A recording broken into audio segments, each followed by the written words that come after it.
CI office ले जाते हैं और मुझे हवालात में बंद कर देते हैं। उससे नेक्स्ट डे की बात है, मेरी इन्वेस्टिगेशन चल रही होती है। एडिशनल डायरेक्टर एनसीसीआई सरफराज चौधरी साहब वो अचानक कमरे में आते हैं, मेरी तरफ देखते हैं, कहते हैं कि ए मुंडाई। आईओ कहते हैं हाँ जी। कहते हैं इसको लेके आओ मेरे पास। आईओ हथकड़ी पकड़ता है, मेरे हाथ पे लगाता है और कहता चल। मुझे जब हथकड़ी लगा के एडिशनल डायरेक्टर रूम में लेके जाते हैं तो वहाँ पे 5 ऑफिसर्स बैठे होते हैं। एडिशनल डायरेक्टर सरफराज चौधरी साहब मेरे से पूछते हैं कि तुम कौन से एप्लीकेशन के कंट्री हेड हो। मैंने कहा सर मैं किसी एप्लीकेशन का कोई कंट्री हेड नहीं हूँ। वो अपनी कुर्सी से अचानक उठता है, कहता तेरी माँ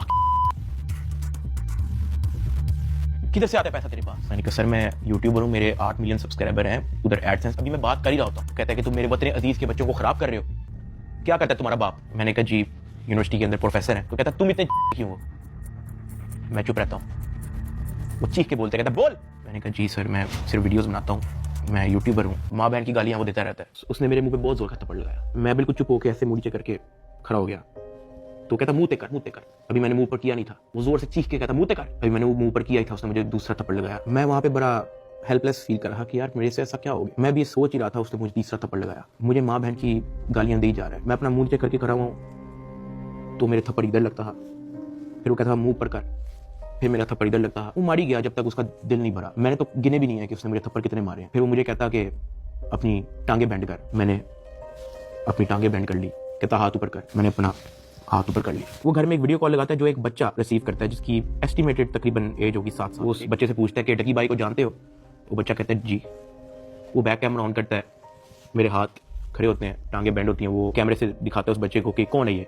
कहता है डकी भाई। तो वो कहता है कि तुम इसके प्रोग्राम देखते हो। कहता है जी। वो पीछे जो प्राइवेट मुलाजिम खड़ा होता है वो बहुत जोर का पीछे थप्पड़ मारता है। सरफराज चौधरी साहब उस 7 साल के बच्चे को कहते हैं ये देखो इसके साथ क्या हो रहा है, आप देखोगे तुम इसका प्रोग्राम। कहता नहीं, चलो फटाफट इसको गालियां दो। बच्चा कहता है कि सरफराज चौधरी साहब कहते हैं और का बच्चा। सरफराज चौधरी साहब कहते हैं और का बच्चा।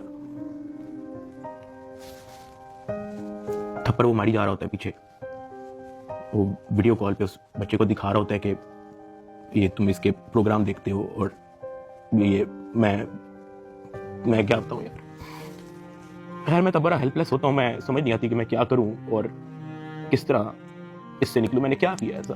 खैर वो सरफराज चौधरी कहता है कि इसको ले जाओ, इसकी तरीके से तफ्तीश करो। जबकि मैं डे 1 को आया हूं। मैं सब कुछ, मोबाइल का पासवर्ड, मैंने लैपटॉप के पासवर्ड, मैंने जीमेल के पासवर्ड, मैंने एक चीज नहीं छोड़ी। मुझे आज जितने ऑफिसर्स थे वहां पे, मुझे एक ऑफिसर आके बता दे कि डकी भाई ने हमें ये चीज नहीं थी दी, इसलिए हमने मारा है। वो तफ्तीश के अंदर इस जगह कोऑपरेट नहीं था कर रहा, इसलिए हमने मारा है। मुझे एक बंदा आके दिखा दे यार। मेरा 23 दिन का रिमांड लिया मैंने, पहले 23 मिनट के अंदर उनको सब कुछ दिया।